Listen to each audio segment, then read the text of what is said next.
चांडियों ने वज़ीर रेलवे ख्वाजा साद रफीक को तनकीद का निशाना बनाया। उनका कहना था कि ख्वाजा साहब अच्छे आदमी हैं, कभी उनकी बुराई नहीं की, लेकिन पैनमा केस साद रफीक के लीडरों को नहीं छोड़ेगा। इसलिए उनको चाहिए कि वो पैनमा केस में मुस्लिम लीग नून की वकालत करें।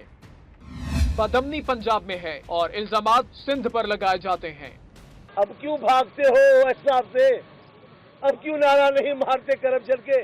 बिल्कुल मेरे चेयरमैन ने सही कहा है, बैनुल-अक़वामी स्कैंडल है करप्शन का, उसमें इनकी क़यादत मुलविस है।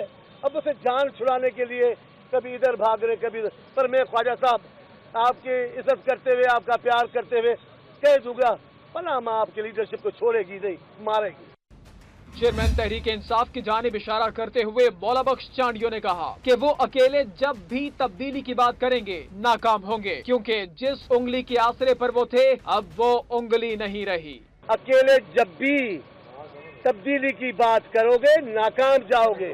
अब लोगों को आपने थका दिया है, अब वो उंगली नहीं रही जिसके सहारे इतना बड़ा काम किया जाता है। अब जिनको मैं कह रहा हूँ वो समझ गए, अब लोगों को मायूसी बचाया। पीपी रहनुमा ने कहा कि सिंध का बासी हूँ और इसकी सकाफत से वाकिफ हूँ।